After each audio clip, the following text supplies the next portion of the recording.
I'm in love, hopelessly, and the only one who knows is the translation app on my phone. Its name is Echolink. It came pre-installed, just another piece of software I never thought I'd use. But now, it's my entire world. It's the only bridge between myself and Alara. I see her every morning. She works at a small, sun-drenched cafe at the end of a cobblestone street, the kind of place you only find by getting lost on purpose. I'm a traveler, a photographer, just passing through this city that speaks a language my tongue can't seem to learn. My visa expires in 3 weeks. Every sunrise is a countdown timer. Ilara, she's a local artist. She sketches in a worn-out notebook between serving coffees, her brow furrowed in concentration, a stray strand of dark hair always falling across her face. The first time I saw her, it felt less like a meeting and more like a memory, as if I'd known her my whole life.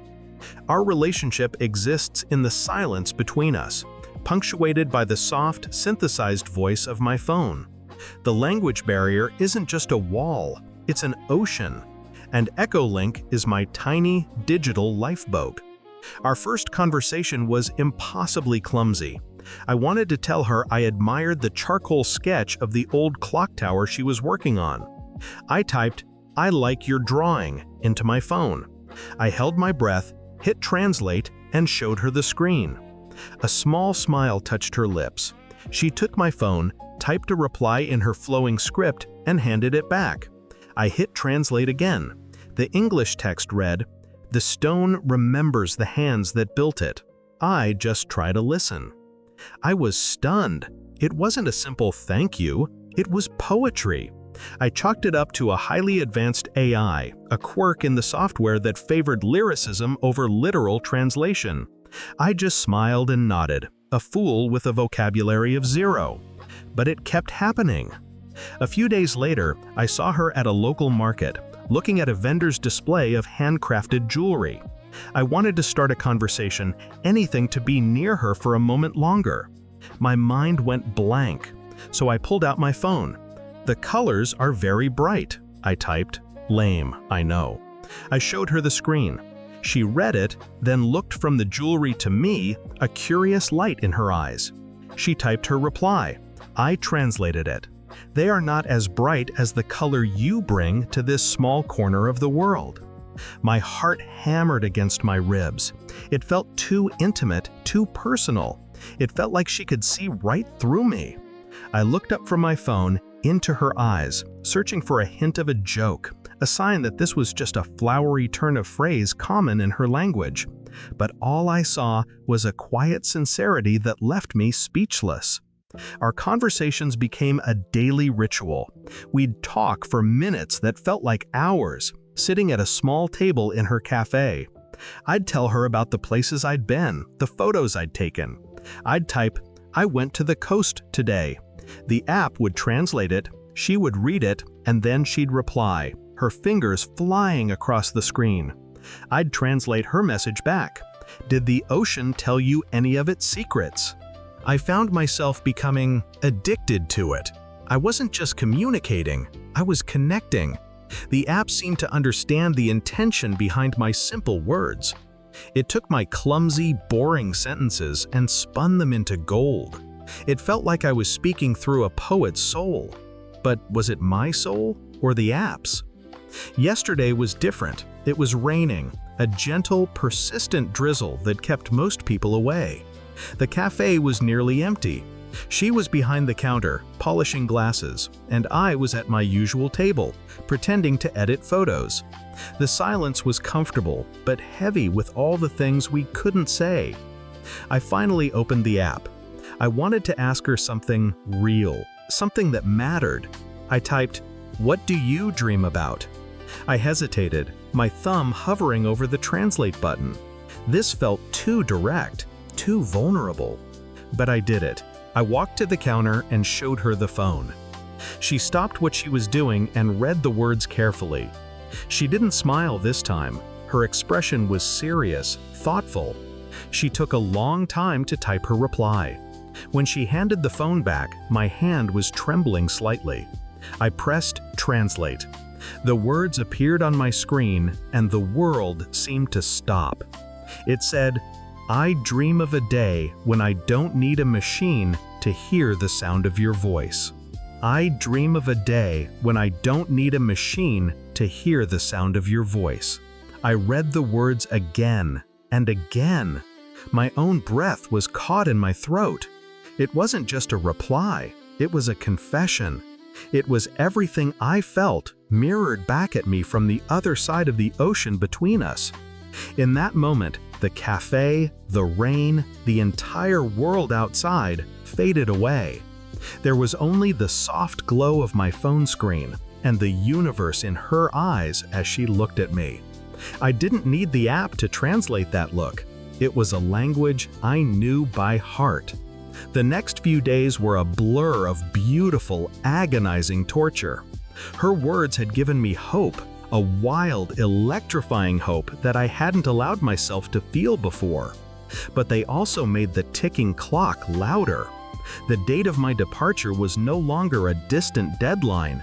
It was a rapidly approaching executioner's axe, ready to sever this fragile connection we'd built. 1 week left. We met every day, and our digital conversations grew deeper. We talked about our families, our fears, the scars we carried that no one else could see. The app continued to be our faithful interpreter, our poet laureate, but now its perfection was a source of anxiety. Were these my words or the app's? Was she falling for me or for a beautiful algorithm? 3 days left. The panic began to set in, a cold, creeping dread that coiled in my stomach. I would lie awake at night, staring at the ceiling, my mind racing. How do you confess a lifetime of feeling through a piece of glass and code? What if the app gets it wrong? A single mistranslated word could shatter everything. The most important sentence of my life would be at the mercy of a software update. The thought was unbearable. The last day. I knew it was now or never. My flight was in the morning. This was our last chance. We met at the cafe just as the sun was beginning to set, casting long, golden shadows across the empty tables. The air was thick with unspoken goodbyes. We didn't talk much. We just sat, nursing our drinks, letting the silence say all the things we were too afraid to.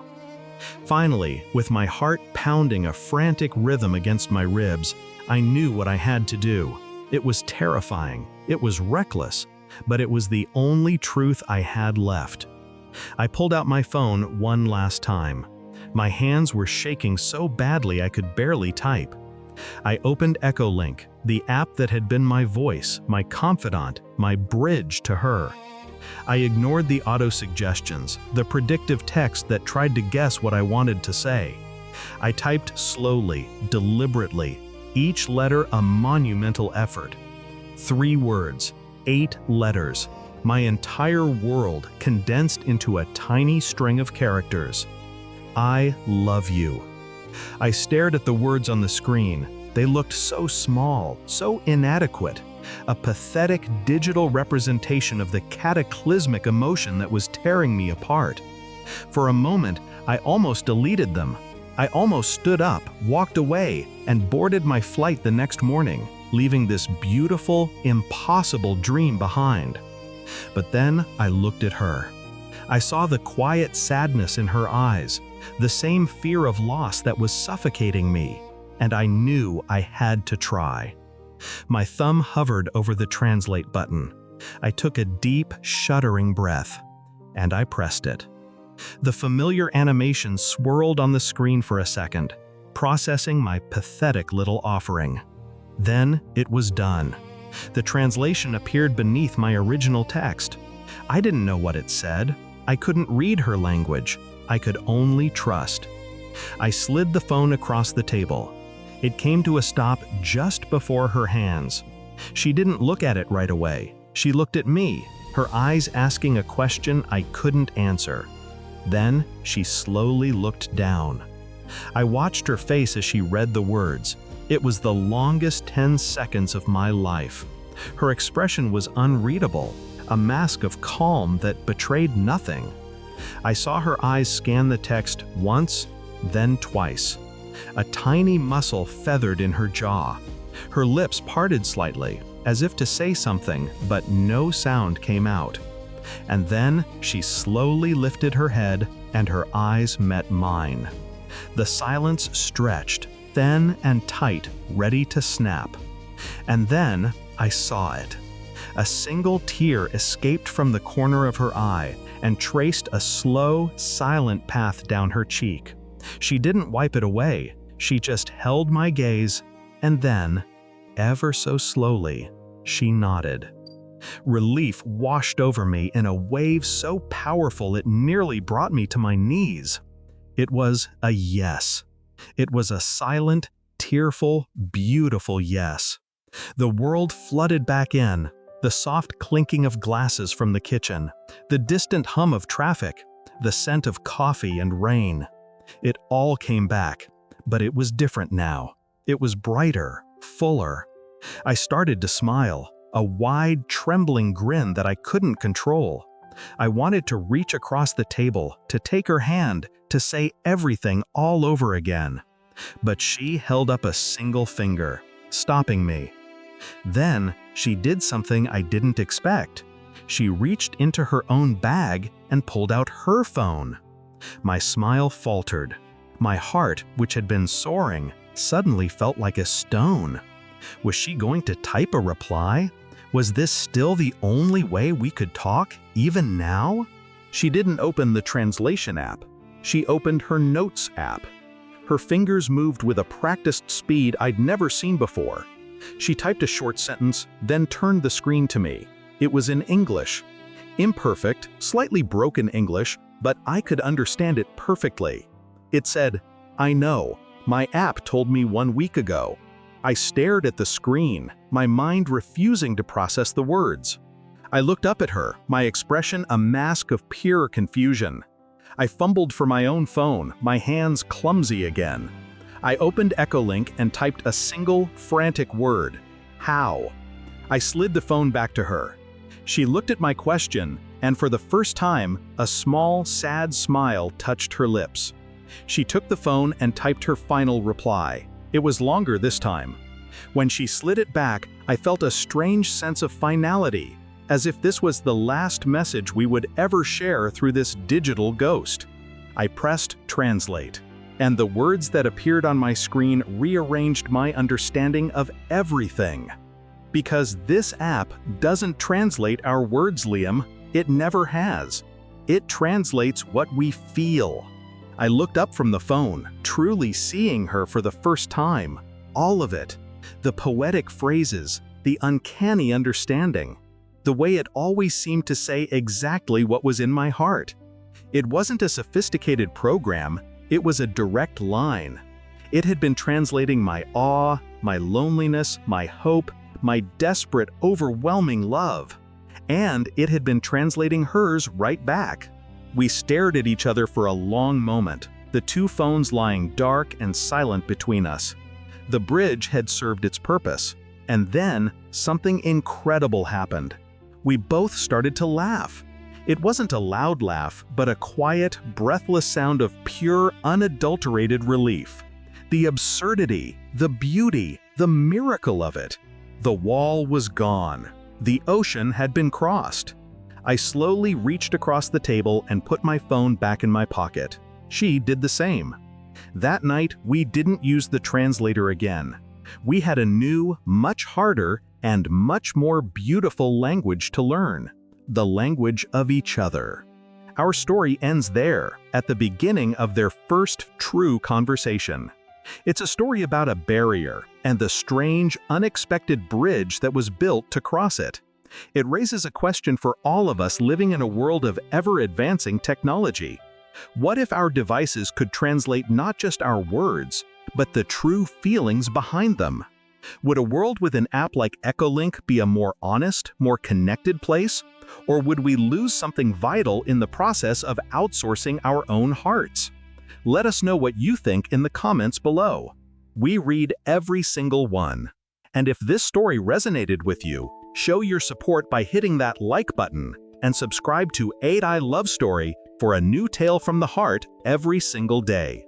Thank you for listening. The future of romance starts now.